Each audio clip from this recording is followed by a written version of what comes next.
하나님의 큰 은혜가 오늘 예배 참석한 성도 여러분들 함께 하시기를 예수님의 이름으로 축복합니다. 야곱은 애굽에서 고센 땅에 거주하면서 후손들이 생업을 얻고 생육하고 번성하는 것을 보면서 17년을 살았습니다. 야곱의 나이 147세, 이제 열조에게 돌아갈 날이 얼마 남지 않음을 알고 요셉에게 내가 죽거든 애굽에 장사하지 말고 가나안 조상의 묘지에 장사라고 하였습니다. 야곱은 요셉에게 반드시 유언을 따르겠다고 맹세까지 하게 했었죠. 모든 말을 다 마친 후 야곱은 침상머리에서 하나님께 경배를 올려드렸습니다. 이 일 후에 어떤 사람이 요셉에게 내 아버지 야곱이 병들었다는 소식을 알려오죠. 이에 요셉은 두 아들 므낫세와 에브라임과 함께 야곱에게 이르렀고 병상에 있던 야곱은 힘을 내어서 침상에 앉았습니다. 그러면서 야곱은 요셉에게 내가 애굽에 와서 내게 이르기 전 애굽에서 내가 낳은 두 아들 에브라임과 므낫세는 내 것이 될 것이다 라고 했습니다. 요셉의 아들 에브라임과 므낫세를 야곱은 자신의 아들로 삼겠다라고 하는 것이죠. 그러면서 에브라임과 므낫세는 루벤과 시몬처럼 내 것이 될 것이요 라고 했습니다. 루벤과 시몬은 야곱의 12아들 가운데 첫째와 둘째죠. 그런데 요셉의 아들이자 자신의 손자인 에브라임과 므낫세를 야곱은 아들로 삼고 루벤과 시몬같이 되게 할 것이다 라고 한 것은 에브라임과 므낫세를 야곱의 장자와 차자로 삼겠다라는 말입니다. 그리고 야곱은 요셉에게 이들 후에 내 호생은 내 것이 될 것이며 그들의 유산은 그들의 형의 이름으로 함께 받으리라고 했습니다. 요셉의 다른 아들들이 에브라임과 므낫세의 기업을 받을 것이다 라고 하는 것이죠. 에브라임과 므낫세는 이제 삼촌들과 학렬이 같게 된 겁니다. 그리고 삼촌들과 어깨를 같이 할 뿐만 아니라 첫째와 둘째가 되게 된 거죠. 에브라임과 므낫세는 삼촌들보다 앞서게 된 겁니다. 이로 인해서 야곱의 12아들의 순서가 이제는 에브라임, 므낫세, 루벤, 시몬, 유다, 이사갈, 스불론, 단, 납달리, 갓, 아셀, 베냐민이 되었습니다. 다음 주, 다다음 주에 주일 3부 예배, 2시 예배 때 성경 퀴즈가 있거든요. 그동안 쭉 창세기 아브라함부터 요셉까지 공부했죠. 그래서 다 다음 주 요셉까지 말씀을 다 듣거든요. 그때 분명히 나올 거야. 12아들 이스라엘의 12지파의 조상은 누굽니까? 그런데 레이가 빠졌죠. 레이가 빠진 것은 레이가 사라진 것이 아니라 이 레이 지파는 여러분이 잘 아는 것처럼 제사장과 성막을 위해 봉사하는 자들로 성별이 된 것입니다. 여기서 오늘 말씀의 첫 번째 가르침을 얻고자 합니다. 축복 역사의 시작입니다.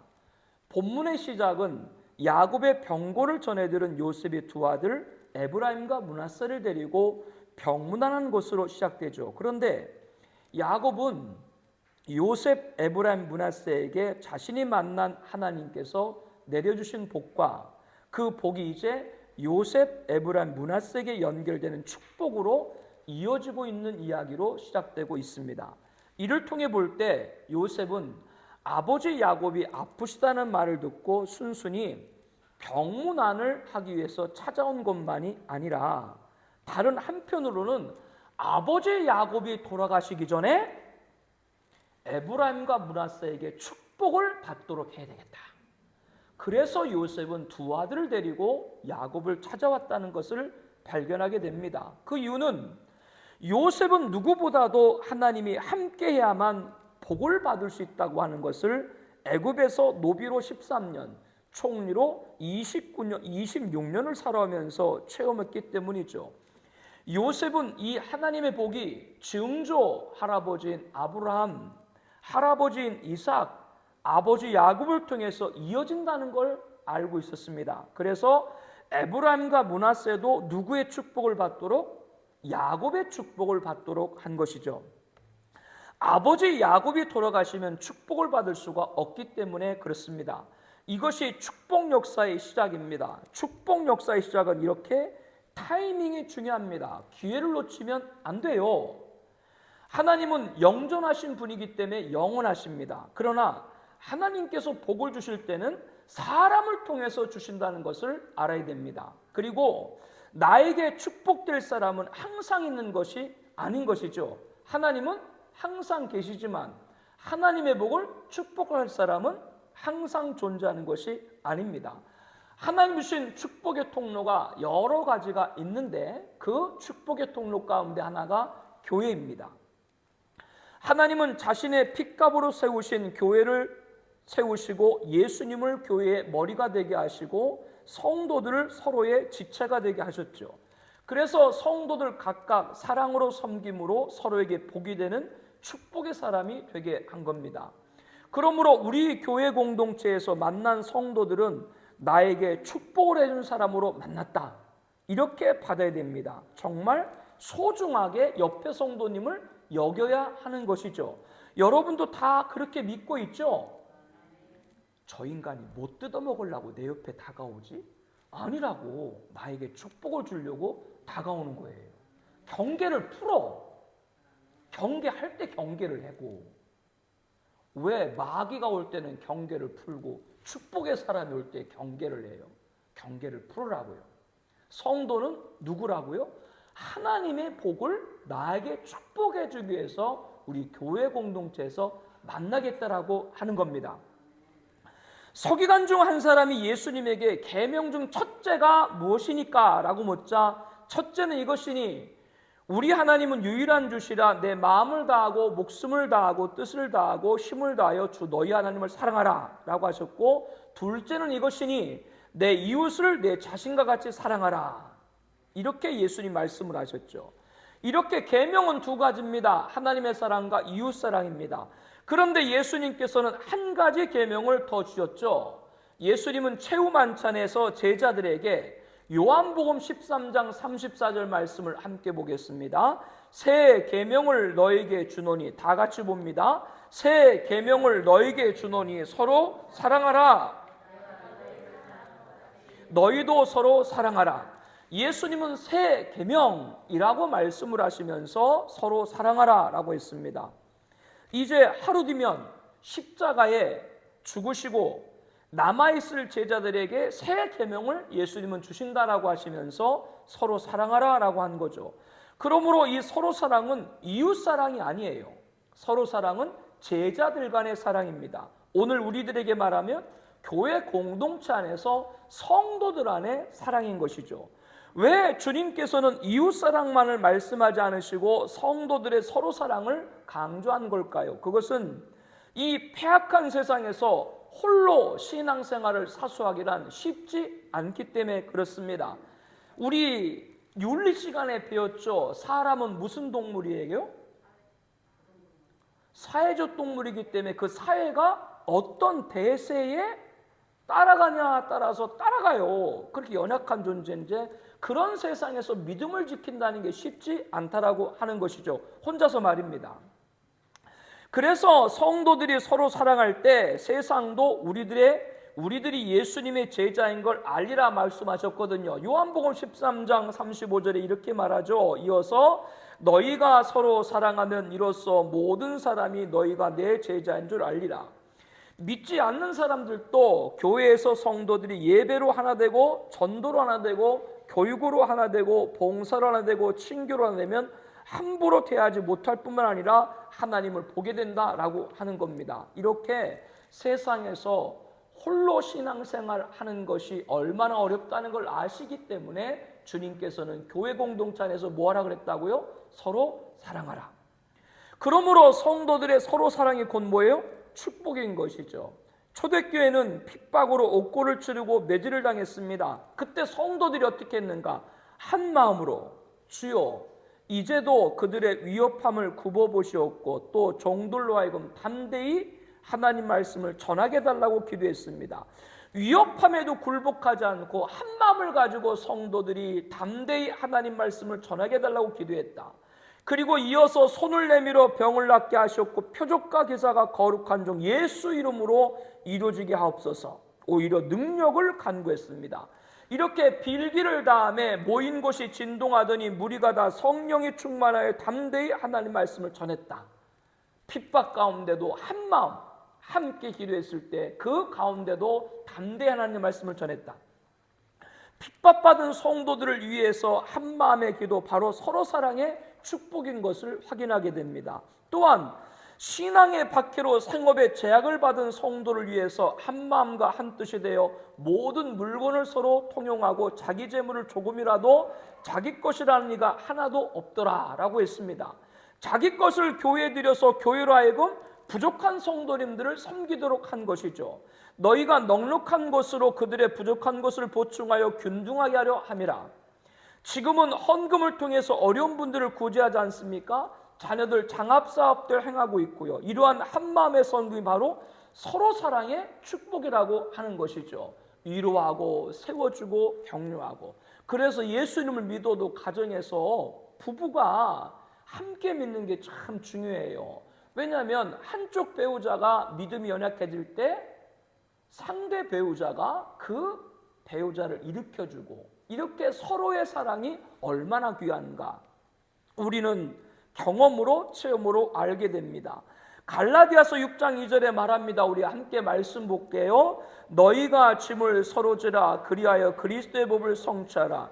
일방적으로 주는 사람도 없고 일방적으로 받는 사람도 없다라고 하는 것이죠. 왜냐하면 우리는 서로에게 축복이기 때문에 그렇습니다. 내가 교회에서 다른 성도님들에게 축복을 받는 거 좋은 일이에요.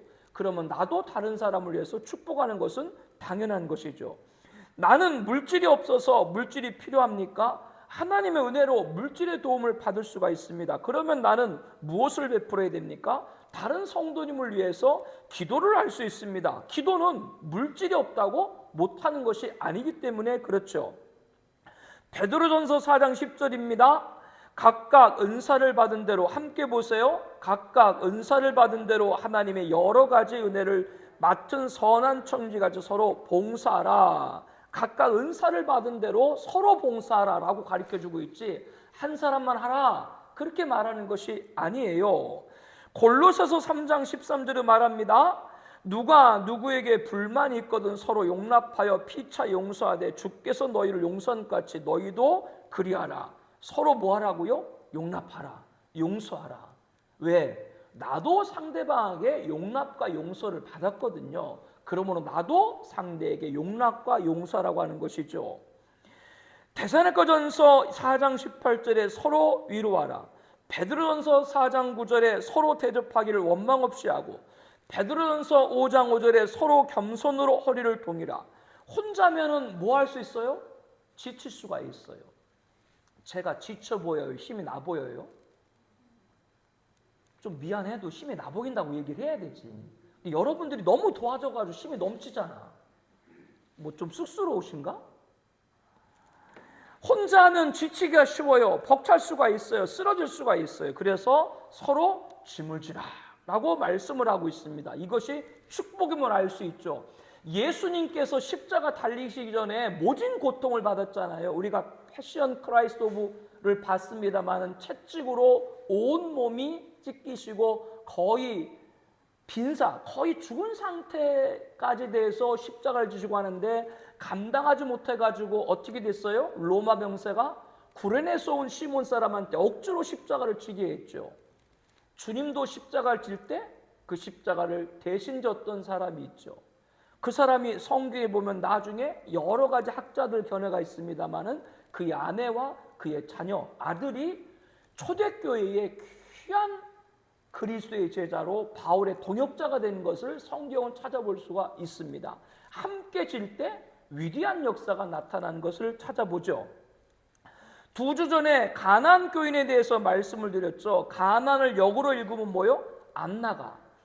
하나님을 믿는다고 하지만 교회에 다니지 않는 분들을 가나안 교인이라고 합니다. 그런데 이분들 가운데는 연약한 분들만 있는 것이 아닙니다. 신실한 믿음, 충성된 봉사, 적극적 전도, 이렇게 헌신자들도 계세요.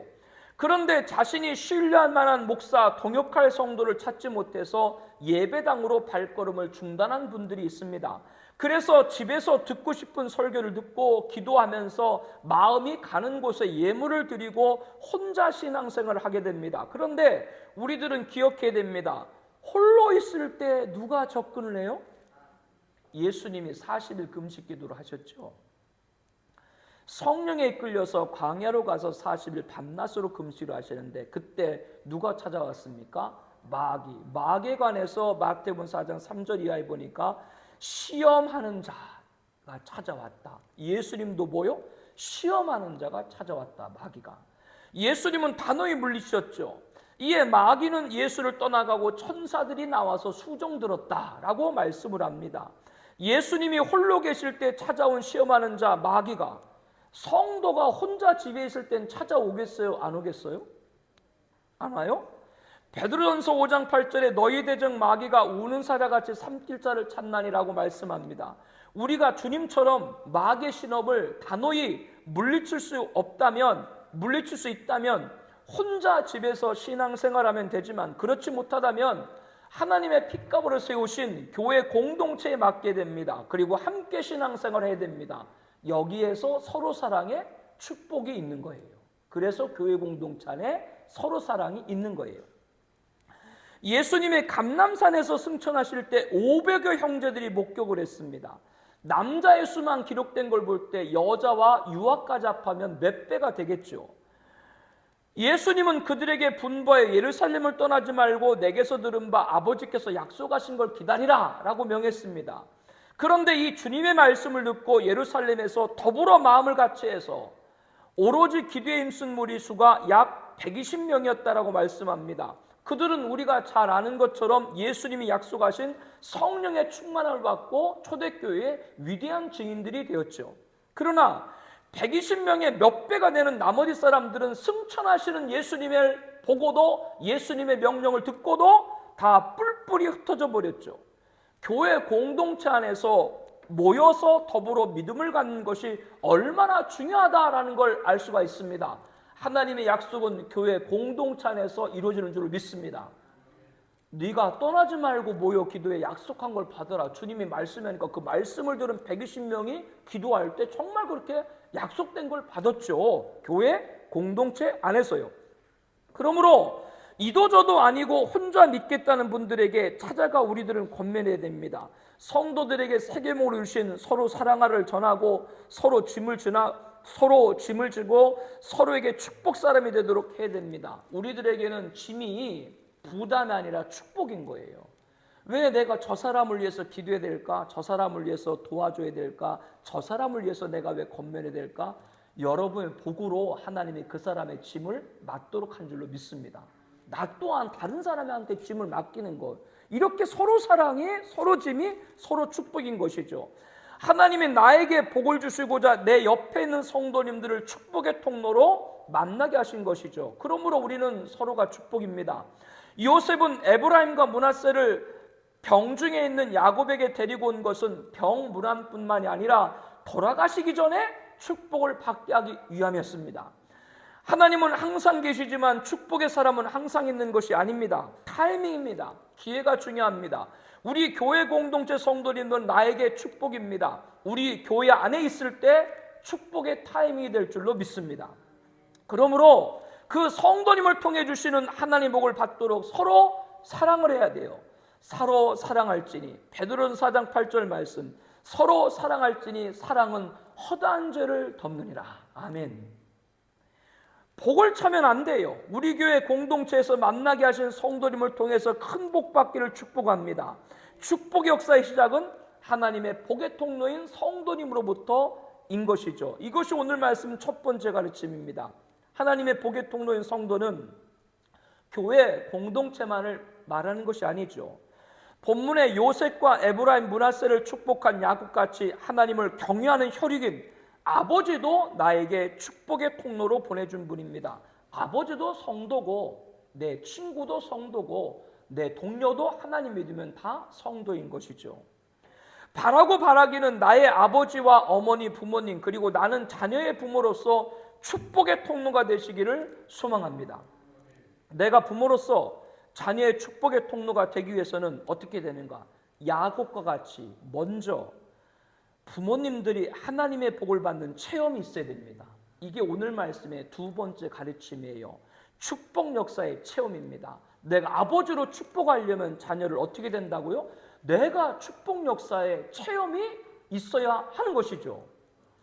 야곱은 노안에 질병이 겹쳐 힘겨운 중에도 사랑하는 아들을 맞이하며 요셉에게 이전에 가나안 땅 루스에서 전능하신 하나님이 내게 나타나서 복을 주셨다라고 문을 열었습니다. 가나안 땅 루스는 어디냐면 예전에 야곱이 팥죽의 장자권을 이 형 에서로부터 차지하지 않습니까? 나중에 이것을 난 이 에서가 보복을 하려고 했죠. 그때 형 에서의 보복을 피해가지고 야곱은 고향 브엘세바를 떠나 외삼촌이 사는 밧단 아람으로 도피하는 중에 하나님을 만났던 장소, 그것이 바로 가나안 루스. 우리는 뭘로 알고 있어요? 베델. 70년 전, 오늘 본문을 기준으로 70년 전 가나안 땅 루스 베델에서 돌베개를 베고 잠을 자던 야곱에게 나타나신 하나님께서 내가 너로 생육하고 번성하게 하여 내게서 많은 백성이 나게 하고 내가 이 땅을 내 후손에게 주어 영원한 소유가 되게 하리라. 이렇게 내려주신 복을 아들 요셉에게 그리고 에브라임과 므낫세에게 이 야곱이 전하고 있는 것이죠. 그리고 내게 대하여는 내가 이전에 밧단에서 올 때 라헬이 나를 따르는 도중 가나안 땅에 죽었는데 그곳은 에브랏까지 길이 아직도 먼 곳이라 내가 거기서 그를 에브랏길에 장사했느니라. 이 한 구절에는 지난주 말씀드린 것 같이 험악한 세월을 산 야곱의 147세의 인생을 요약하고 있습니다. 어머니 리브가의 품을 떠나 구양 브엘세바에서 800km를 떨어진 밧단 아람에 도착을 했죠. 어렵게 도착을 해서 어떤 삶을 살았어요? 낮에는 더위와 밤에는 추위를 무릅쓰고 눈 붙일 겨를도 없이 지난 20년 동안.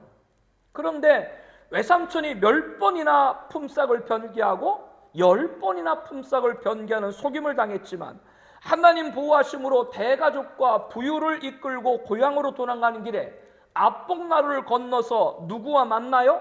형 에서 만나서 극적으로 화해를 하고 세겜 성읍에서 딸 디나가 당한 아픔, 노중에서 사랑한 아내 라헬을 잃어만 했던 애통, 그리고 30년 만에 다시 찾은 집에서 아버지 이삭과 감격스러운 상봉, 먼저 떠난 라헬의 소상으로 가장 아끼고 아꼈던 요셉이 악한 짐승에게 해를 당한 줄 알고 차라리 수월, 죽기를 구하기까지. 그러나 죽은 줄 알았던 아들 요셉이 애굽의 전국 총리가 되어서 만나게 된 일까지 147년의 요셉, 야곱의 일생. 오늘 본문을 기준으로 70년 전 하나님께서 야곱에게 뭐라 그랬어요? 내가 너로 생육하고 번성하게 하여 내게서 많은 백성이 나게 하고 내가 이 땅을 내 후손에게 영원한 소유가 되게 하리라. 그 말씀하신 그대로 이루어졌어요? 안 이루어졌어요? 다 이루어졌죠. 이렇게 하나님의 복을 생생하게 직접 체험한 사람이 누구예요? 야곱이죠. 그러니까 야곱이 축복의 통로로 자녀를 축복하는 거예요. 여러분들이 축복하기 위해서 그런 부모가 되기 위해서 어떻게 하라고 말씀드렸어요? 여러분들이 먼저 축복을 체험하라 라고 말씀을 드리는 겁니다. 지난주도 여쭤봤죠. 야곱의 일대기 가운데 성도님들은 어디쯤 해당을 하세요? 지금도 그 사람은 어디쯤 가고 있을까? 그게 아니고 야곱의 147년 인생 가운데 여러분 어디쯤에 있을까? 낮에는 더위와 밤에는 추위를 무릅쓰고 눈붙일 겨를도 없이 지금도 지내고 계신가? 아니면 라반 같은 사람을 만나서 10번이나 사기를 당했나? 자신을 해열했던 형과 화약 같은 그런 일을 했는가? 사랑하는 배우자를 먼저 떠나버린 아픔이 있었는가? 눈에 넣어도 안 아픈 자녀를 잃어야 되는 슬픔을 겪었는가? 대성한 자식의 성공을 보며 명화를 누리고 있나? 이를 통해서 알아야 될 것이 있습니다. 하나님의 복을 받은 사람도 고락이 있는 줄로 믿습니다. 야곱 보세요. 그가 복 받은 거 분명한데 그 복을 받는 중간중간에 얼마나 큰 아픔을 겪었습니까? 그러나 그 고락 가운데도 하나님의 복을 받은 사람은 변함이 없습니다. 어떤 변함이 없어야 됩니까? 예전에 라반이 야곱에게 품삯을 몇 번이나 번개했다고요? 세상에 자기의 사위이자 자기 조카인 이 야곱에게 라반이 10번이나 품삯을 변개했죠. 그리고 괴롭혔을 때 야곱이 아내들에게 뭐라 그랬어요? 내가 라반의 안색을 본즉 내게 대하여 전과 같지 아니하도다. 그러할지라도 내 아버지 하나님은 나와 함께 계셨느니라. 어느 고락 가운데도 뭐라고 고백해야 돼요? 내 하나님은 나와 함께 하셨느니라. 이게 축복의 사람의 인생이에요. 아내들에게 야곱은 계속해서 이렇게 말합니다. 그대들도 알거니와 내가 힘을 다하여 라반을 섬겼거늘 나를 속여 품삯을 10번이나 변경하였느니라. 그러나 하나님이 그를 막으사 나를 해치 못하게 하였느니라. 하나님이 그를 막으사 나를 해치 못하게 했다. 이게 축복의 사람의 고락 가운데 어느 순간에도 고백이 되어야 될 줄로 믿습니다. 하나님의 복을 받은 사람도 고락을 겪을 수 있습니다. 그러나 어느 자리에 있던 내 아버지 하나님은 나와 함께 계셨느니라. 하나님이 대적을 막으사 나를 해치지 못하게 하셨다고 고백할 수 있는 야곱만 아니라 저와 여러분 되길 축복합니다. 바로 축복 역사를 체험한 사람이라고 하는 것이죠. 이 사람이 하나님의 복을 받을 수 있는 사람이고 다른 사람을 축복할 수 있는 사람이 되는 겁니다. 여러분 인생이 지금 왜 자꾸 고락을 오갈까요? 여러분이 하나님의 복을 받고 축복의 사람이 되기 위해서 그런 인생의 여정을 겪게 하는 줄로 압니다. 그 고락 가운데도 뭐라고 여러분 받아들여야 돼요? 나에게 복을 주시고 내가 축복의 사람이 되도록 나를 만들고 계시구나. 이게 축복의 사람이 받은 확실한 체험인 거죠. 오늘 말씀의 세 번째 가르침은 축복의 역사의 사명입니다. 야곱이 아버지 이삭은 137세에 눈이 어두워서 잘 못 봤거든요. 유전적 요인도 있는 것인지 야곱은 나이 147세에 눈이 어두워졌습니다. 저도 지금 잘 이게 안 보여요. 여기가 좀 거미줄 같은 게 자꾸 이렇게 낀 것 같고, 그래서 누구한테 물어보니까 뭐 노안이 되나? 노안이 돼요. 그래서 원고도 어떨 때는 잘 이렇게 아른아른 거려요. 요셉이 데리고 온 에브라임과 므낫세를 알아보지를 못했어요. 그래서 요셉에게 이들이 누구냐라고 묻기도 했죠. 요셉이 하나님이 여기서 즉 애굽에서 내게 주신 아들입니다 라고 말을 합니다. 이에 야곱이 요셉에게 에브라임과 므낫세를 데리고 내 앞으로 나오라. 내가 그들에게 축복하리라 라고 했습니다. 요셉이 에브라임과 므낫세를 이끌어 야곱 아버지 앞으로 나아가니 야곱이 저들에게 입맞추고 그들을 안고는 요셉에게 이르되 내가 내 얼굴을 보리라고는 생각하지 못하였더니 내가 요셉 너가 죽은 줄 알고 네 얼굴 보지 못하고 생각했는데 이제 네 얼굴뿐만 아니라 너의 자손, 너의 아들까지도 내가 보게 했다. 이렇게 하나님께 감사를 드렸죠. 야곱은 손자지만 이제 아들의 반열로 세운 에브라임과 므낫세만 아니라 시간을 계산해 볼 때 이미 장성한 에브라임과 므낫세도 결혼을 해서 낳은 증손까지도 있었을 걸로 보입니다. 그러니까 이 야곱은 지금 몇 대까지 본 거예요? 4대까지 본 거예요. 여러분 다 4대 보기를 축복합니다. 이거 큰일 났네. 젊은 사람들 아멘 하나도 안 하고 제일 우리 연장자시면 아멘 안 해. 여러분도 그 나이에 대봐 아멘 안 하나. 살아보지도 않고 4대를 본 거예요. 그러면 이 4대까지 보면서 살아있는 이유가 뭐냐? 살아있는 이유가 여러 가지가 있겠죠. 그 살아있는 이유 중에 하나가 뭐냐? 내가 왜 이렇게 장수할까? 여러분들이 후손을 축복하라는 사명이 있는 줄로 믿습니다. 그러니까 오래 사는 거예요. 바로 축복 역사의 사명인 것이죠. 내가 내 자손까지도 보게 하셨다라는 말에는 그 의미가 있는 거예요. 야곱이 내 자손까지도 보겠다. 왜 내 자손까지도 보겠을까? 그들에게 내가 만난 하나님, 내가 축복의 사명을 주시고자 하나님 날 이제껏 생존케 하신 것이다 라고 한 겁니다. 왜 무병장수하기를 원하세요? 노년까지 건강하게 살아가지고 자식들 고생시키지 않으려고 하는 건가요? 그것이 내가 오래 살아야 될 이유가 되는 것인가요? 그것도 한 가지 이유가 될 수 있겠지만 그러나 하나님의 복을 받은 사람, 축복의 사람은 달라야 됩니다. 내가 일생 주와 함께 하여서 내 후손들에게 축복하는 자, 축복 역사의 사명을 감당하기 위해서 나를 세웠다. 아멘. 이게 우리가 살아가면서 내가 살아야 될 이유 가운데 분명한 목적 가운데 하나가 되어야 하는 것이죠. 자손들에게 믿음의 유산을 남겨줄 수 있는 것이 얼마나 큰 복인가. 우리는 인생을 20년, 30년, 40년, 50년, 60년 쭉쭉쭉 살아가면서 분명히 체험합니다. 내 후손들에게 이것저것 많은 거, 물려주는 거 다 좋은데 내 인생을 돌아보니 하나님을 만나게 한 거 그것만큼 귀한 유산이 없다. 그거 우리 다 인정하죠. 아무리 자녀들이 세상적으로 뻔듯하게 살아도 하나님 안 믿으면 부모 마음에 근심이 돼요, 안 돼요? 근심이 됩니다. 아무리 그 자녀가 잘 살아도 하나님 안 믿으면 자녀들 부모에겐 근심인 것이죠. 그러므로 자손들에게 믿음의 유산을 남길 수 있는 것이 얼마나 큰 복이고 후손에게 일생 동안 하나님과 함께한 간증을 전해줄 수 있는 것이 얼마나 큰 복인가. 아브라함, 이삭 그리고 야곱으로 넘어오면서 설교할 때 기억하시는 분은 나이를 계산해 보게 되면은 이 야곱과 에서 이삭의 아들들이죠. 그들은 할아버지 아브라함과 15년 동안 같이 살았어요. 그런데 맨날 에서는 사냥통 매달고 들로 나가서 뛰어노는 것이고 야곱은 장막의 길 좋아했다. 장막에서도 뭐 했겠어요? 할아버지 아브라함과 어머니 리브가부터 하나님의 역사를 다 들은 것이죠.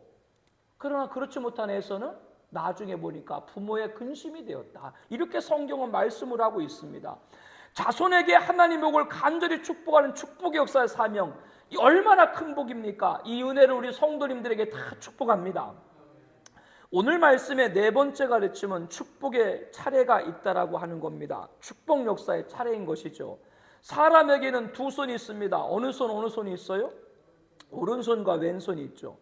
요셉은 야곱과 입맞춤을 하고 포옹을 할 때 에브라임과 므낫세를 야곱 무릎 사이에 물러나게 하고 땅에 엎드려 큰 절을 하게 한 후에, 그러니까 요셉이 에브라임과 므낫세가 야곱에게 축복을 받기 전에 먼저 큰 절을 하도록 한 거예요. 그리고 나서 이 요셉은 자신의 오른손으로 에브라임을 야곱의 왼손에 향하게 하고 자신의 왼손으로 므낫세를 야곱의 오른손으로 향하여 이끌어 가까이 나가겠습니다.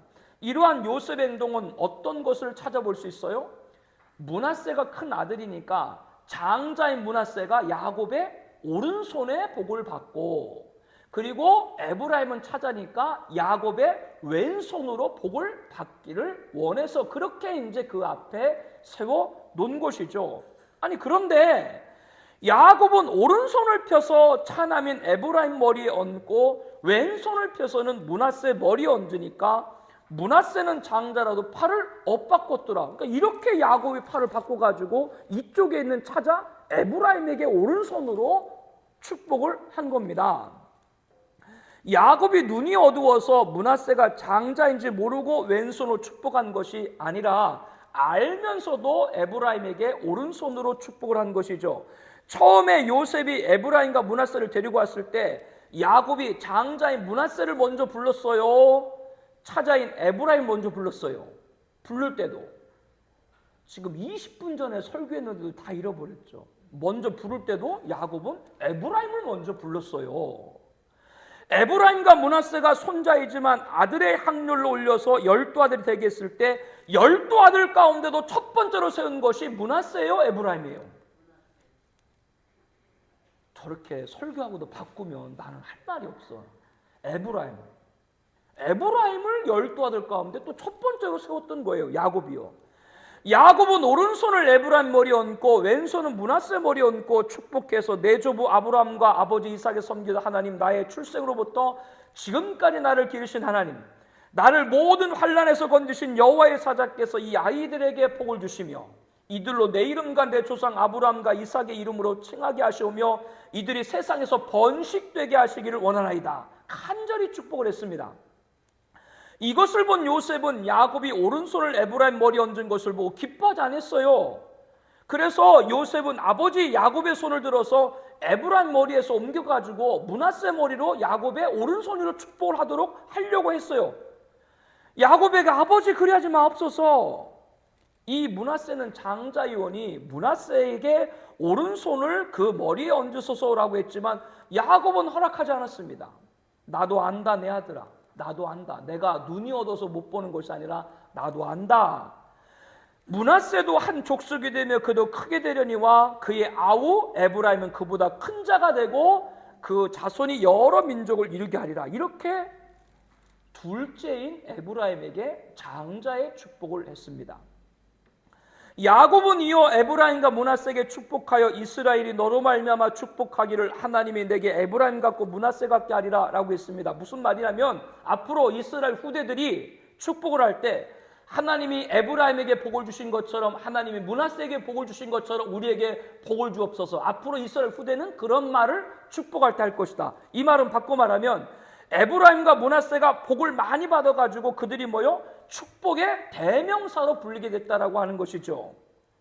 그런데 이 둘 중에서 누구를 먼저 앞세웠다고요? 에브라임을 므낫세보다 앞세웠다라고 말합니다. 야곱이 오른손을 에브라임 머리 위에 왼손을 므낫세 머리에 얹고 축복한 것은 우수, 자수의 차이가 아닙니다.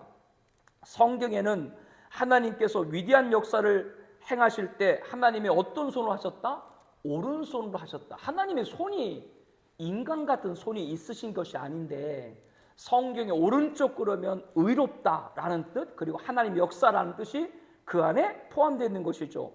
홍해를 건너게 하신 하나님에게 모세는 찬양을 드리며 하나님 여호와여 주의 오른손의 권능으로 영광을 나타내시나 여호와여 주의 오른손이 원수를 부수나이다. 다윗은 주께서 오른손을 드신즉 땅이 그들을 삼켰나이다. 하나님께 피하는 자들을 그 일어나치는 자들에게서 오른손으로 구원하시는 주요. 베드로는 하나님께서 예수님을 오른손으로 피사 세상의 임금과 구주로 삼으셨다라고 했습니다. 우리가 창세기 36장 말씀을 나눌 때 이런 말씀을 드렸죠. 가인, 함, 이스마엘 해서 이들이 족보가 먼저인지 모르지만 세상으로 성공한 가인이 먼저인지 모르지만 이어지는 아담의 계보에는 가인이 올라갔어요? 셋이 올라갔어요? 셋이 올라갔죠. 가나안 땅을 먼저 차지한 것은 함의 후손들이지만 하나님께서 가나안 땅을 언약으로 주신 것은 누구예요? 셈의 후손들이죠. 아브라함의 서자 이스마엘이 먼저 기록됐지만 이후 역사는 누가? 적자인 이삭이 계승을 합니다. 이삭의 장자는 에서고 순서도 먼저지만 하나님이 사랑하는 자는 누구예요? 야곱입니다. 야곱의 12아들 가운데 요셉은 11번째 아들이지만 믿음의 족장 계보리였죠. 므낫세가 큰 아들이지만 작은 아들 에브라임이 장자의 축복을 받았습니다. 그것은 오른손의 축복을 받았기 때문이죠. 왼손도 축복인 것이 분명합니다. 그러나 축복에도 뭐가 있다? 차례가 있다. 이 차례는 상하, 위에서부터 아래로 그런 차례가 아니고요. 좌에서 오른쪽 그 차례를 말하는 거예요. 하나님이 교회 중에 몇을 세우셨으니 첫째는 사도요, 둘째는 선제, 셋째는 교제다. 교회의 직임이 상하가 아니라 좌우에 이렇게 질서 있겠다 이렇게 말씀을 하고 있죠. 그와 같이 하나님이 복을 축복을 해도 축복의 차례를 통해서 질서를 갖게 하는 것이죠. 야곱이 왼손으로 축복한 므낫세도 복을 받았어요. 안 받은 게 아니에요. 그런데 야곱이 오른손으로 축복한 에브라임 므낫세보다 큰 자가 되고 그의 자손이 여러 민족을 이루리라 말씀했습니다. 에브라임 므낫세보다 앞세웠다. 이렇게 차례를 뒀다. 그것은 하나님의 기쁜 뜻입니다. 이걸 통해서 그럼 우리들은 무엇을 알아야 되는가? 하나님의 복을 많이 받은 사람이 덜 받은 사람을 무시하거나 복을 적게 받은 사람이 많이 받은 사람을 시기하지 말고 그대로 받아들여야 되는 것을 알려주고 있습니다. 우리가 받은 복이 있죠. 그것은 하나님이 정한 분량만큼 우리에게 주시는 것이죠. 축복은 누가 정하는 거예요? 하나님이 정하는 것이기 때문에 그렇습니다. 이것이 축복 역사의 차례입니다. 이를 통해서 받은 복이 분란되지 않고 기쁨이 되도록 질서를 갖게 하신 것이죠. 단 도전을 가질 필요 있습니다. 하나님의 나한테 정하신 복의 분량을 알아요? 몰라요? 몰라요? 알아요? 모르죠. 하나님이 정한 뜻을 우리가 어떻게 알아요? 그렇기 때문에 나에게도 큰 복을 받게 해달라고 열정을 갖고 노력하고 기도하는 여러분 되길 바랍니다. 기도를 크게 하라고요. 하나님의 분량을 우리는 모르니까요. 마지막 5번째는 축복 역사의 미래입니다. 야곱의 축복할 때 이미 알아봤듯이 축복은 단대만 아니라 후대까지 이어지는 것이죠. 야곱은 에브라임과 므낫세에게 축복을 마치고 요셉에게 이렇게 얘기를 합니다. 나는 죽으나 하나님이 너희와 함께 계셔서 너희를 인도해서 너희 조상 땅으로 돌아가게 할 것이다. 가나안으로 가게 할 거라고 하는 것이죠. 장차 야곱의 후손들이 가나안으로 다시 돌아오게 될 것이다. 이 예언은 애굽에서 430년, 광야에서 40년, 470년 후에 여호수아와 갈렙을 필두로 출애굽 2세들이 가나안 땅 입성하는 것으로 이루어지게 됩니다. 그러니까 축복 역사가 뭐요? 미래까지 이어지는 걸 보게 되죠. 그러므로 여러분들 축복 역사의 미래를 봤을 때 여러분이 해야 될 것이 뭔가? 입을 열어서 부지런히 기도하시고 말씀을 읽고 찬양을 드리고 축복하는 여러분 되길 바랍니다.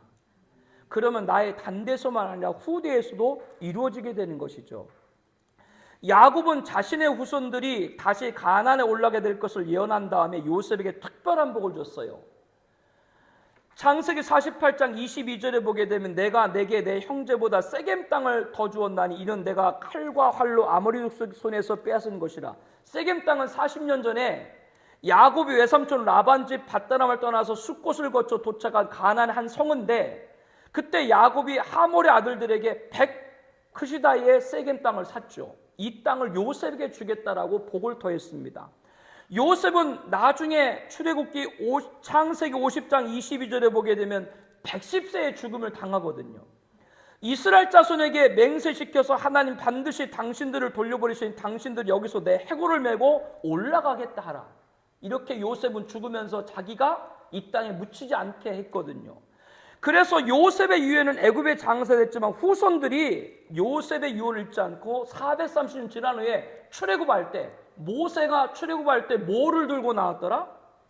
출애굽기 13절 19절에 보게 되면 모세가 요셉의 유골을 가지고 가나안을 떠났다, 애굽을 떠났다라고 말씀합니다.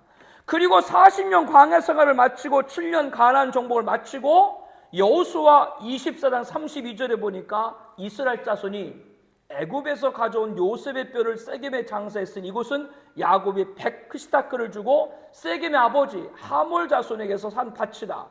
그것이 요셉의 자손의 기업이 되었더라. 야곱이 요셉에게 축복한 지 몇 년 만에요? 477년 만에 축복이 이루어진 걸 볼 수가 있죠. 축복 역사의 미래죠. 그러니까 사랑하는 성도 여러분들, 부지런히 주의 이름으로 신기를 바랍니다. 그럼 여러분 단대서만 아니라 후대에서도 얻게 될 것이죠. 지난주에 야곱이 애굽 왕궁의 바로 앞에 서서 자신은 험악한 인생을 살았다고 하면서 오히려 천하를 호령하는 바로를 축복한 건 여러분 기억하시죠? 축복권이죠. 여러분들 분명히 알아야 될 것은 뭐냐면 하나님의 이름, 예수 이름으로 축복하는 자가 끝까지 남는 줄로 믿습니다. 우리 함께 통성으로 기도하기를 원합니다. 5가지 우리 기도 제목이 있죠. 함께 읽겠습니다. 축복 역사의 시작은 하나님의 복의 통로인 성도로부터입니다. 하나님이 나에게 복을 주시고자 내 옆에 있는 성도님들을 축복의 통로로 만나게 하신 것 감사드립니다. 서로 사랑하고 서로 짐을 지고 서로 축복의 사람이 되게 하옵소서 기도합니다. 2번째 읽습니다. 하나님이 함께 하심을 확실히 체험하게 하옵소서. 삶의 어느 순간에도 내 아버지 하나님은 나와 함께 계셨느니라. 하나님이 대적을 막아서 나를 해치지 못하게 했다고 고백할 수 있게 하옵소서. 그리고 성도와 가족을 축복하는 자가 되게 하옵소서. 하나님, 제가 평생을 주님과 함께 복을 받고 후손들에게 일생 동안 하나님이 함께한 간증을 후손에게 전할 수 있는 축복 역사의 사명을 감당하게 하옵소서. 4번째입니다.